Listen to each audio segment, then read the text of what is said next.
तो स्टूडेंट्स, पिछले लेक्चर में हम बात कर चुके थे स्कैटरिंग पर, है ना। टिंडल इफेक्ट क्या होता है उस पर हमने बात किया था, है ना। मैंने आपको एक एक्टिविटी और एक्सपेरिमेंट भी बताया था। खैर, अब हम आगे पढ़ने जा रहे हैं एटमॉस्फेरिक रिफ्रैक्शन, है ना। तो बड़ा इंपॉर्टेंट है, क्या होता है ये मैं आपको समझाता हूँ, फिर इस पर भी कुछ फिनोमेनास बेस्ड हैं वो हम पढ़ेंगे। तो एटमॉस्फेरिक रिफ्रैक्शन, तो एटमॉस्फेरिक रिफ्रैक्शन को अगर हम समझें तो आप ये बोल सकते हो, थोड़ा सा इसको यहाँ पे मैं समझाने के लिए यहाँ पे एक हम वो बना लेते हैं बच्चों, स्पेस क्रिएट कर लेते हैं। ये देखो, तो पहले मैं आपको यहाँ पे समझाता हूँ, फिर हम इसके फिनोमेना समझेंगे। पहले हम एटमॉस्फेरिक रिफ्रैक्शन तो समझे कि क्या होता है। तो अगर यहाँ देखा जाए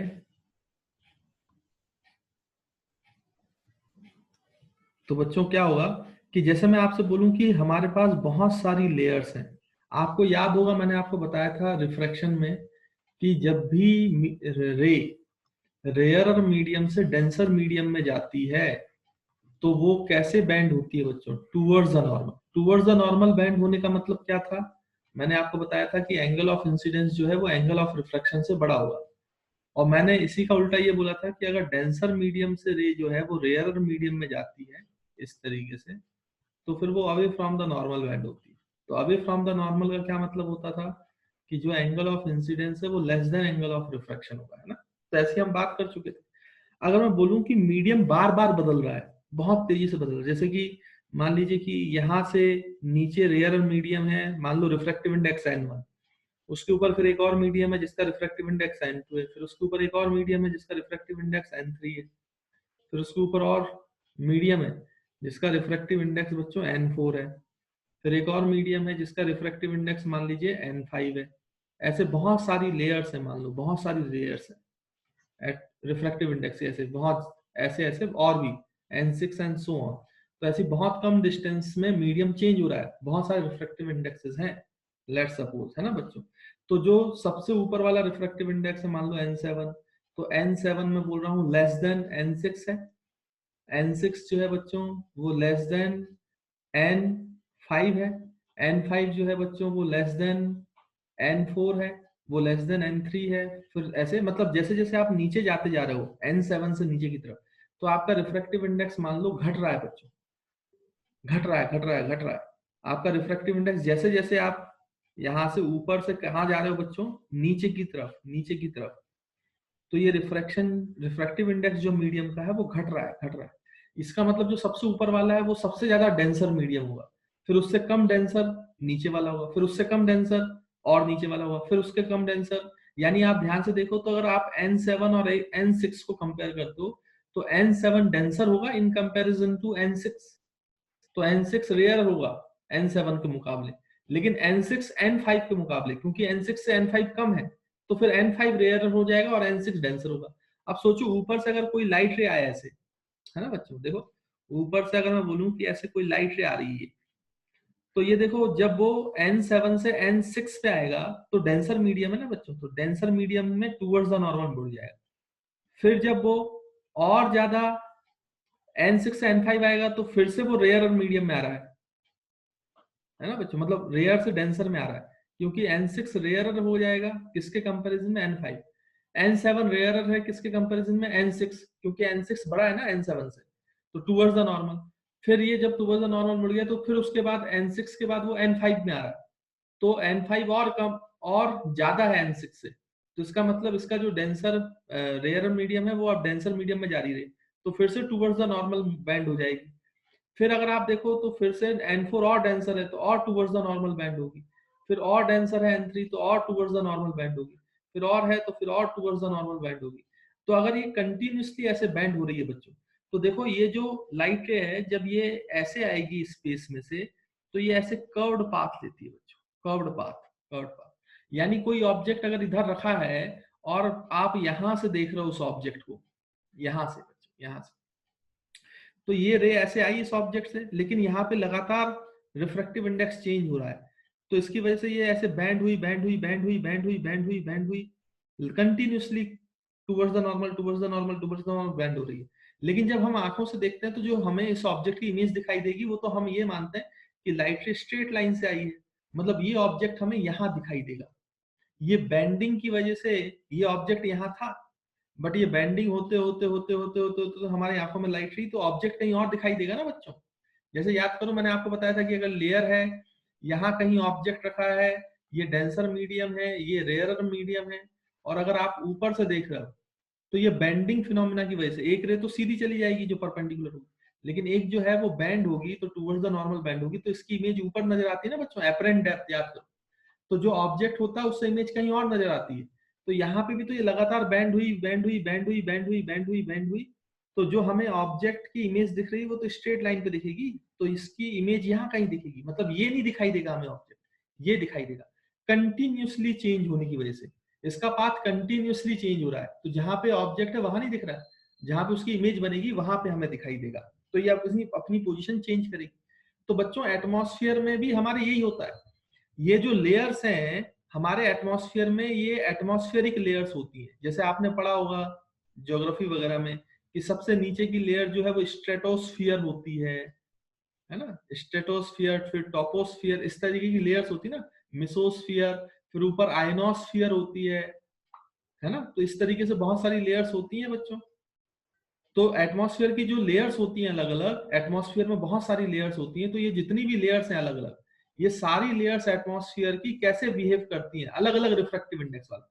तो जो अर्थ सरफेस के बहुत क्लोज होती है लेयर, वो बच्चों डेंसर मीडियम होता है ना बच्चों, रिफ्रैक्टिव इंडेक्स जो है वो बढ़ता जाता है बढ़ता जाता है। और जो ऊपर टॉप लेयर होती है वो रेयर मीडियम होता है, उसका रिफ्रैक्टिव इंडेक्स कम होता है। तो इसी तरीके का होता है, ऊपर से नीचे की तरफ रिफ्रैक्टिव इंडेक्स जो है इस लेयर की घटती है। तो कोई भी रे जब ऊपर से एटमॉस्फेयर में एंटर होती है तो वो फिर मल्टीपल रिफ्रैक्शंस होते हैं, जिसके कारण उसकी बेंडिंग होती है और वो ऐसे कर्व पाथ लेता हुआ आता है। फिर ये कर्व पाथ लेता है तो हमें जो ऑब्जेक्ट है वो कहाँ दिखाई देता है बच्चों, उसके ऑब्जेक्ट की इमेज कहीं और दिखाई देती है, पोजीशन दिखाई देती है। लेकिन एटमॉस्फेयर के साथ एक दिक्कत है कि एटमॉस्फेयर तो फ्लो भी करता है ना, एयर पार्टिकल्स है उसमें, तो वो फ्लो करेगा, तो ये रिफ्रैक्टिव इंडेक्स बार बार चेंज होते हैं।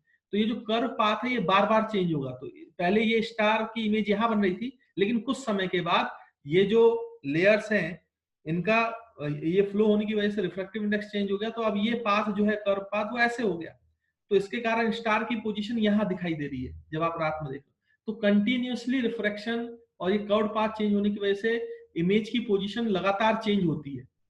तो कभी हमें यहाँ पे दिखाई देता है, कभी हमें यहाँ दिखाई देता है, फिर यहाँ बंद हो जाता है तो यहाँ दिखाई देने लगता है, तो आपको ऐसा लगता है कि स्टार ट्विंकल कर रहा है। Atmospheric reflection is the reason for twinkling of stars. तो जब आप स्टार को देखते हो तो पहली बात तो एटमॉस्फेरिक रिफ्लेक्शन की वजह से उसकी जो ओरिजिनल पोजीशन है वहां तो दिखाई नहीं देगा, वो दूसरी जगह दिखाई देगा। और दूसरी बात यह है क्योंकि एटमॉस्फेयर फ्लो करता है बार बार, तो उसका रिफ्लेक्टिव इंडेक्स लगातार चेंज होता है, जिसके कारण जो कर्व्ड पाथ ले रहा है ये रे वो लगातार चेंज होती है, तो उसकी पोजीशन इमेज की बार बार चेंज होगी।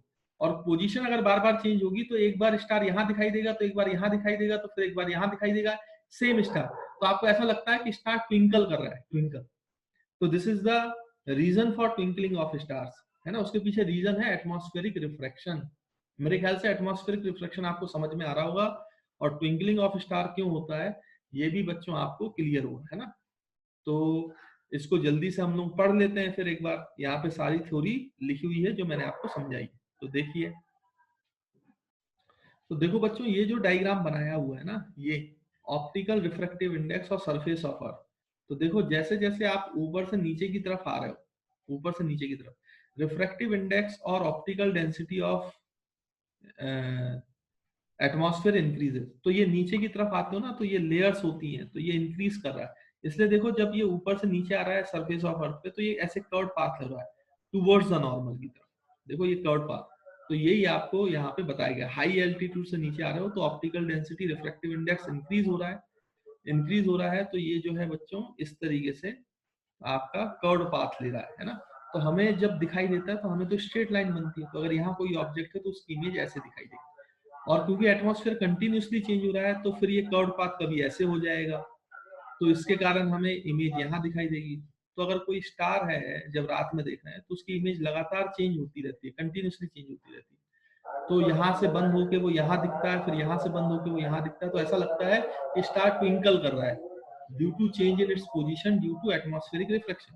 तो देखो ये लिखा भी है एटमॉस्फेरिक रिफ्लेक्शन में, अगर हम पढ़ेंगे तो इसमें लिखा है as we move high altitudes from high altitudes in atmosphere, मतलब एटमॉस्फेयर में जब हम ऊपर से मूव करेंगे to the surface of earth, नीचे की तरफ, तो from high altitudes in the atmosphere to the surface of earth, मतलब ऊपर से जब हम नीचे आएंगे, the optical density increases progressively, धीरे धीरे धीरे धीरे इंक्रीज होती है, जैसे मैंने अभी आपको बताया N1 N2 N3, तो धीरे धीरे धीरे धीरे इंक्रीज होती है, जिसके कारण ये कर्व पाथ लेता है, प्रोग्रेसिवली इंक्रीज कर रहा है। Therefore a ray of light propagating from higher altitudes to the surface, तो हाइयर एल्टीट्यूड से सरफेस की तरफ जो रे प्रोग्रेस कर रही है to the surface of earth bends, तो ये बैंडिंग होती है ना, कर्व पाथ में बैंड होती है। In the case of earth atmosphere as the optical density changes, जैसे मैंने आपको बताया कंटिन्यूसली चेंज होती है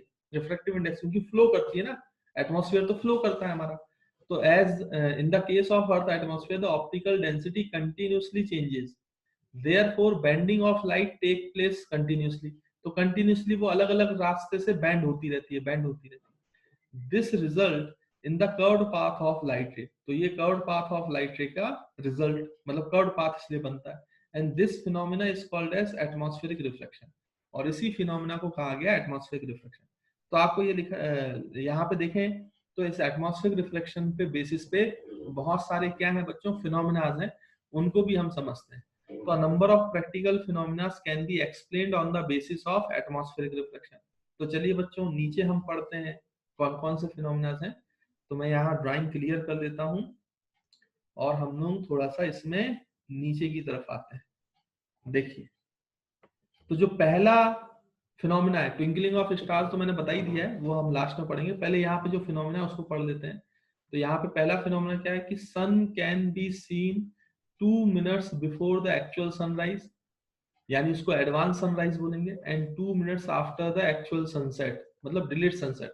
यानी होता क्या है कि बच्चों अगर आप, ये अर्थ है और अर्थ की सरफेस पे आप यहाँ पे खड़े हो, ये अर्थ की सरफेस है, तो अर्थ का अगर ये होराइजन है बच्चों, जो अर्थ की सरफेस है ना, इसका ये एक होराइजन होता है, इसके नीचे अर्थ के आप नहीं देख पाओगे। इसके नीचे अर्थ के ये जो लाइन है जिसको आप होराइजन बोल रहे हो, होराइजन का मतलब ये है कि उसके नीचे आपकी, मतलब आपकी जो विजिबिलिटी है वो नहीं होती है, आप केवल होराइजन के ऊपर देख पाते हो, नीचे नहीं देख पाते। तो एक ऐसी लाइन है जो सरफेस ऑफ अर्थ से पास होती है, जिसके नीचे आप नहीं देख सकते, उसके ऊपर आप देख सकते हो, है ना, तो उसको होराइजन बोलते हैं। लेकिन होराइजन के नीचे जब सन होता है, जब सन राइज होने वाला होता है, या सन सेट हो जाता है, सेट और राइज का मतलब क्या है कि सन दिखना बंद हो जाए या सन अभी दिखना चालू हो, तो वो तो तब होगा ना जब या तो सन होराइजन के नीचे रहेगा और नीचे से ऊपर आ रहा होगा, तो आपको सनराइज दिखाई देगा, और होराइजन के जब नीचे चला जाएगा तो फिर सन दिखना बंद हो जाएगा, तो सनसेट हो जाएगा। बात तो यही है। तो जब होराइजन के नीचे है, सन आपको दिख नहीं रहा है, तब भी इस एटमॉस्फेरिक रिफ्लेक्शन की वजह से सन को आप देख लेते हो 2 मिनट पहले, मतलब एक्चुअल होराइजन से ऊपर आने से पहले ही 2 मिनट आप देख लेते हो। वैसे ही होराइजन में डूबने के बाद भी आप 2 मिनट तक देख पाते हो। उसका कारण क्या है? Atmospheric reflection. तो एटमॉस्फेरिक रिफ्लेक्शन ऐसा कैसे होता है, देखो यहाँ पे दिखते हैं। तो ये आपका होराइजन है इस डायग्राम में, नीचे सन है, अभी राइज नहीं हुआ है बच्चों, लेकिन सन की जो रेज है वो एटमॉस्फेरिक, उसमें एटमॉस्फेयर में तो आ जाएंगी बच्चों। तो एटमॉस्फेयर में ये क्या होगा कि ऐसे कर्व्ड पाथ लेता हुआ आपकी आंखों में आ जाएगा, कर्व्ड पाथ लेता हुआ, क्योंकि एटमॉस्फेरिक रिफ्लेक्शन। लेकिन हमें लगता है कि स्ट्रेट लाइन में हम देख रहे हैं, तो हमें जो इसकी सन की इमेज है वो ऊपर नजर आती है, जो एक्चुअल सन की ऑब्जेक्ट की इमेज है वो स्ट्रेट लाइन में ऐसे हमें ऊपर नजर आती है, तो हमें सन दिख जाता है, जबकि अभी होराइजन से ऊपर नहीं आया सन। तो ये सनराइज से पहले हमें दिख गया, और जो अप्रोक्सीमेट डाटा है कि कितने पहले दिख जाता है, तो 2 मिनट्स पहले हमें होराइजन के पहले सनसेट, एक्चुअल सनसेट से 2 मिनट पहले दिख जाता है, और एक्चुअल सनराइज सनसेट में, एक्चुअल सनराइज में 2 मिनट पहले दिख जाता है, और एक्चुअल सनसेट से 2 मिनट बाद तक हमें सन दिखता रहता है ना। तो ये मेरे ख्याल से आपको समझ में आ रहा होगा कि एक्चुअल सनराइज से पहले दिखना या एक्चुअल सनसेट से पहले दिखना सन का, ये किसका फिनोमिना है बच्चों? तो ये आपका एटमॉस्फेरिक रिफ्लेक्शन की वजह से ऐसा होता है, क्योंकि कर्व पाथ लेता है तो हमारी आंखों तक रेज आ जाती है, जिसकी वजह से हमें सन की इमेज जो है वो ऊपर दिखाई देती है, तो हमें ऐसा लगता है कि हमें सन दिखाई दे रहा है। तो आई होप आप समझ पा रहे होंगे, ये एटमॉस्फेयर है, रिफ्रैक्टिव इंडेक्स इंक्रीजेज है, ऑब्जर्वर ऑन अर्थ है, ए जो है ना। तो इस तरीके से आप इस फिनोमेना को एक्सप्लेन कर सकते हो। तो देखो यहाँ पे लिखा भी हुआ है, the sun should be seen by the observer when it reaches the horizon, because in this case the sun is in the direct line of sight of observer. Horizon से ऊपर आ जाएगा तो डायरेक्ट लाइन ऑफ साइट आएगी, तो वो देख ही पाएगा। But sun is seen before reaches the horizon, लेकिन होराइजन से पहुंचने से पहले भी दिखता है। This can be explained by atmospheric reflection, तो इसको एक्सप्लेन किया जा सकता है एटमॉस्फेरिक रिफ्लेक्शन से। As the ray of light from the sun enters the earth atmosphere, तो अर्थ के एटमॉस्फेयर में एंटर करेगी बच्चों, and it follows a curved path, तो ये एक कर्व्ड पाथ फॉलो करेगी। देखो यहाँ पे दिखाया भी गया इस curved path, as shown in figure, due to atmospheric refraction and reaches the observer, और ऑब्जर्वर तक पहुंच जाएगी।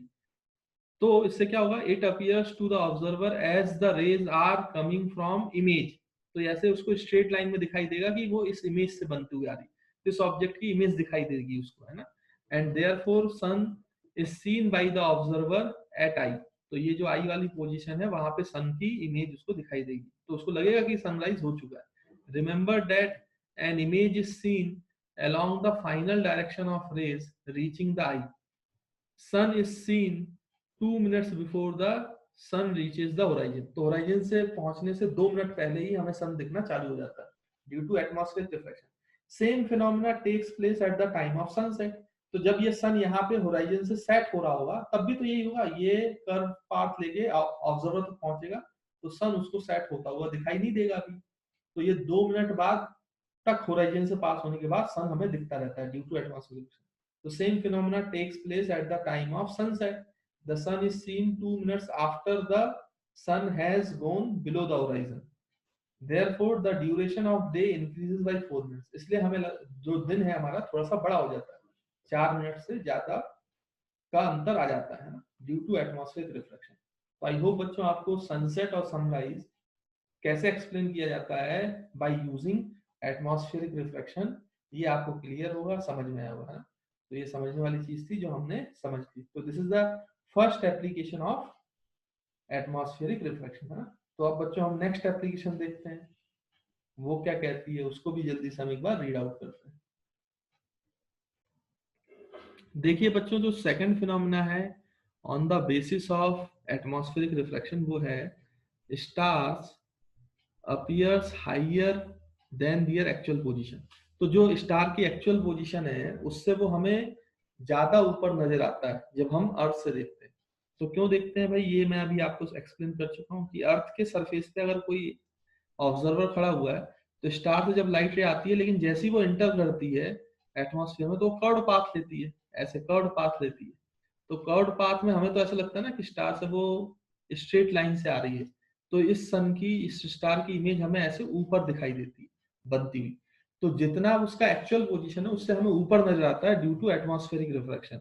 तो ये अनदर फिनोमेना है जो हम एक्सप्लेन करते हैं on the basis of atmospheric reflection. तो आप यहाँ पे देखो, इसको पढ़ भी सकते हो कि a ray of light coming from star O, ये जो स्टार ओ है ना बच्चों, on entering the earth atmosphere follows a curved path, तो जैसे ही अर्थ एटमॉस्फेयर में एंटर हुआ तो कर्व्ड पाथ फॉलो करता है due to atmospheric reflection, and it appears to the observer as if the rays coming from eye, और ऐसा लगता है कि ये आई से रेज आ रही है ऑब्जर्वर को, तो उसको ऐसा लगता है कि स्टार जो है वो ओपन ना होके आई पर, and therefore star is seen the observer at I clearly, I is higher than O, तो जो ओ से आई वाला पॉइंट है वो ज्यादा ऊपर है, तो हमें एक्चुअल पोजीशन से ऊपर नजर आता है। तो this phenomena is also explained by what बच्चों, एटमॉस्फेरिक रिफ्लेक्शन। तो आई होप आपको ये जो फिनोमेना है ये भी क्लियर होगा, और हमने कैसे एक्सप्लेन किया ये भी आपको समझ में आया होगा। तो इसको भी एक बार जल्दी से आप देख लो, और अब हम पढ़ते हैं तीसरा जो फिनोमेना है बेस्ड ऑन एटमॉस्फेरिक रिफ्लेक्शन। तो देखिए स्टूडेंट, जो थर्ड फिनोमेना है बेस्ड ऑन एटमॉस्फेरिक रिफ्लेक्शन वो है ट्विंकलिंग ऑफ स्टार। हालांकि ये मैं आपको पहले ही डिटेल में समझा चुका हूं, जब मैंने आपको क्या समझाया था बेटा, एटमॉस्फेरिक रिफ्लेक्शन अभी समझाया था, तभी मैंने आपको ट्विंकलिंग ऑफ स्टार भी समझाया। तो मैंने कहा था कि अर्थ के एटमॉस्फेयर पे कोई ऑब्जर्वर है, यहाँ पे एटमॉस्फेयर है, तो यहाँ पे कोई स्टार होता है तो बच्चों ऐसे कर्व्ड पाथ लेता है, कर्व्ड पाथ लेता है तो हमें स्ट्रेट लाइन दिखता है, तो उसकी इमेज कभी यहाँ दिखाई देगी I1 पे। फिर कभी क्या होता है कि क्योंकि एटमॉस्फेयर लगातार ये क्या कर रहा है, चेंज कर रहा है, तो इसकी डेंसिटी भी चेंज होती है। तो कर्व्ड पाथ कभी इस रास्ते से आया तो आपको यहाँ पे दिखाई देता है इमेज I2। तो लगातार इसकी पोजीशन चेंज होती रहती है क्योंकि हमारा एटमॉस्फेयर में लगातार रिफ्रैक्टिव इंडेक्स चेंज होता रहता है, तो पोजीशन चेंज होती है। तो मतलब ऐसा सोचो आप कि आप बहुत दूर से देख रहे हो, आप किसी चीज को बहुत दूर से देख रहे हो और आपको सामने दो बल्ब लगा दिए जाए, B1 और B2, और इस तरीके से अरेंजमेंट किया जाए कि ये बल्ब जो है ये 1 सेकंड के लिए जलता है, फिर 1 सेकंड के लिए बुझ जाता है। तो जब ये बुझता है तो B2 जल जाता है 1 सेकंड के लिए, और जब ये जल जाता है तो 1 सेकंड के लिए B2 बुझ जाता है।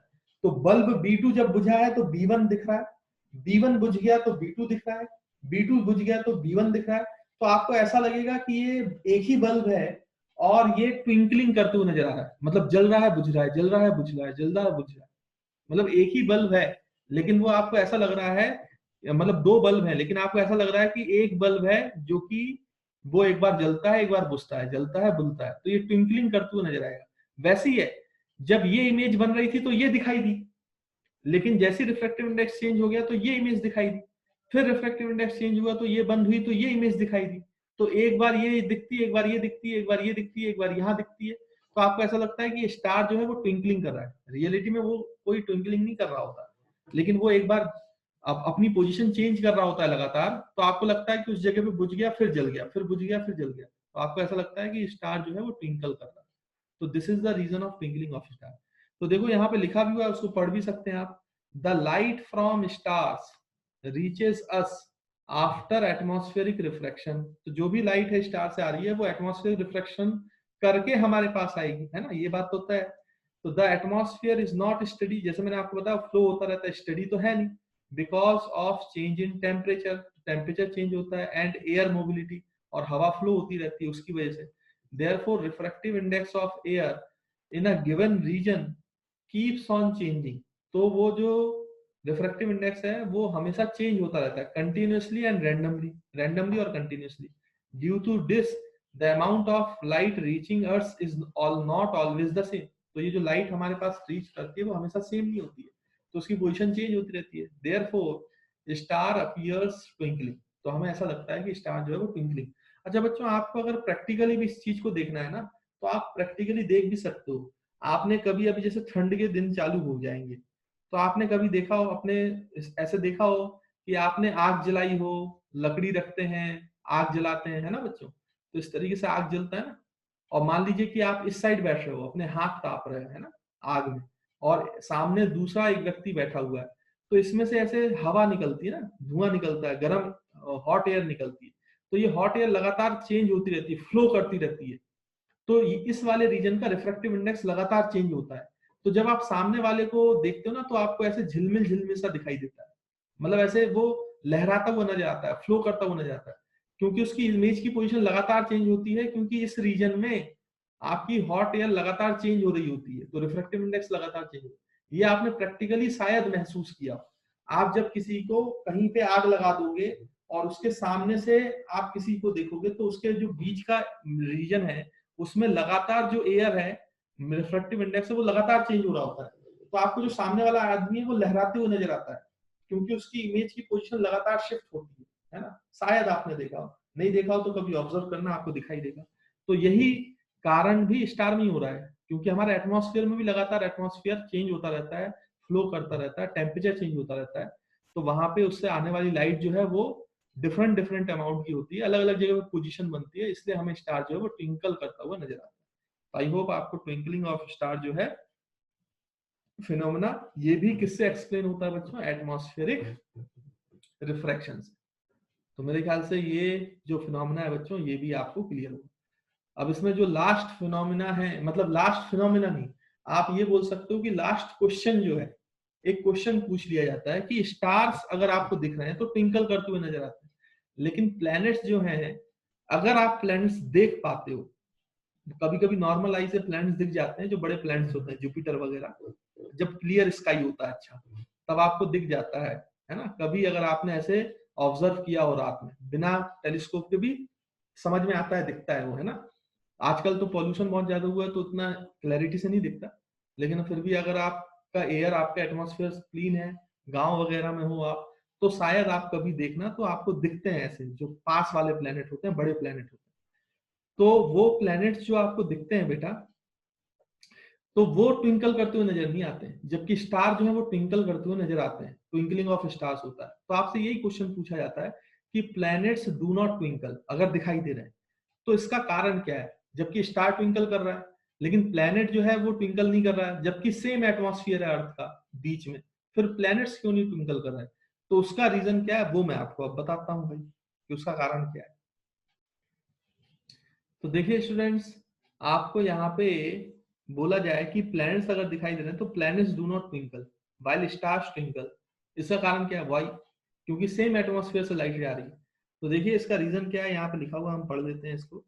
The rays of light coming from a planet also passes through the turbulent atmosphere of earth. Turbulent मतलब जो चेंज होता रहता है, रिफ्लेक्टिव इंडेक्स चेंज होता है, मोबिलिटी है, टेम्परेचर चेंज होता रहता है ना।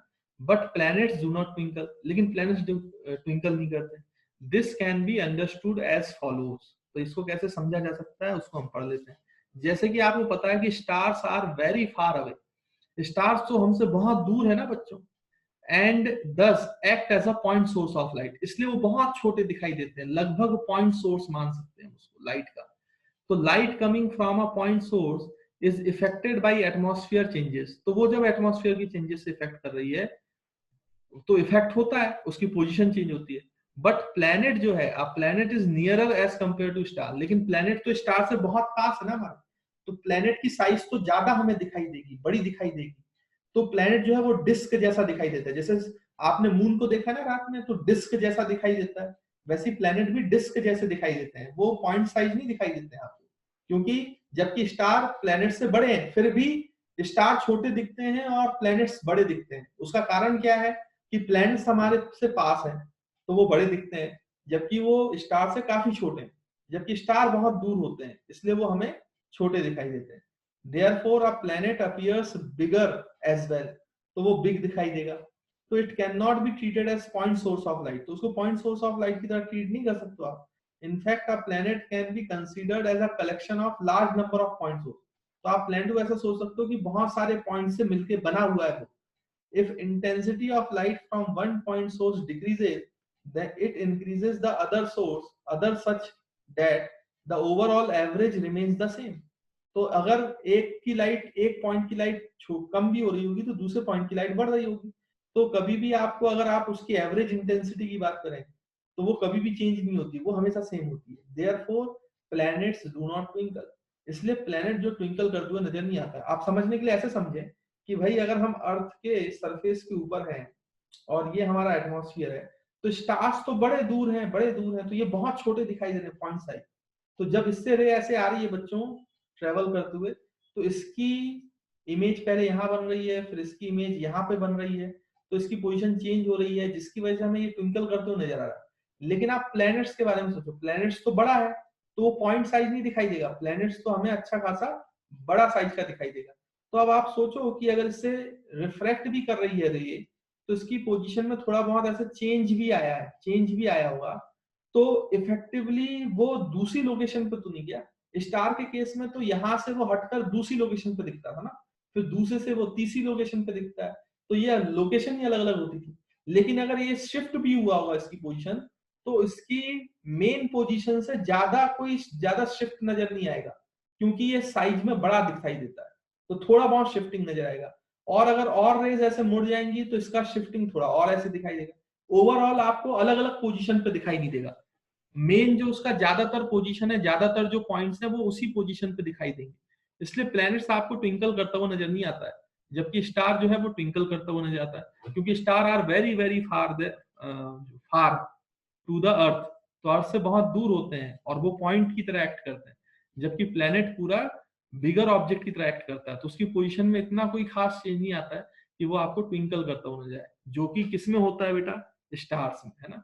इसलिए प्लैनेट्स जो है वो ट्विंकल नहीं करते, और इसमें लाइट की इंटेंसिटी पे कोई ज्यादा खास फर्क नहीं पड़ता है, क्योंकि एक पॉइंट से अगर ज्यादा लाइट आएगी तो इसको collection of large number of points आप मान सकते हो, तो दूसरे पॉइंट उसको एडजस्ट कर लेगा। जबकि स्टार में तो एक ही पॉइंट मान रहे हो, तो उसकी लाइट में अगर चेंजेस आएगा तो वो ट्विंकल करता हुआ नजर आएगा, इंटेंसिटी में चेंज आएगा तो ट्विंकल करता हुआ नजर आएगा। तो आई होप आपको ये कारण समझ में आ गया होगा बच्चों कि प्लैनेट्स ट्विंकल क्यों नहीं करते, जबकि स्टार्स आपके ट्विंकल करते हैं, है ना। तो ये ट्विंकलिंग ऑफ स्टार्स का phenomena, planets why do not twinkle why, तो मेरे ख्याल से ये सारे फिनोमेना आपको क्लियर होंगे। तो this is all about human I and colourful world. तो इस चैप्टर में बच्चों यहीं तक है आपका पोर्शन, तो ये सारा पोर्शन हमने पढ़ लिया। तो मेरे ख्याल से ज्यादातर पूरी इसमें क्या है बच्चों, थ्योरेटिकल एनालिसिस है। सिर्फ मायोपिया और हाइपरमेट्रोपिया में एक दो न्यूमेरिकल्स आ जाते हैं जो उसकी पावर्स पे आते हैं, करेक्शन के लेंस के, है ना, तो वो मैं आपको पहले ही बता चुका हूँ। बाकी पूरा चैप्टर थ्योरेटिकल है, सारे जो पॉइंट्स है, सारे जो फिनोमेना है उनको अच्छे से पढ़ लीजिए, उनको अच्छे से लिखकर एक बार घर पे खुद से देख लीजिएगा, तो आपके एग्जाम के लिए हो जाएगा वो, है ना।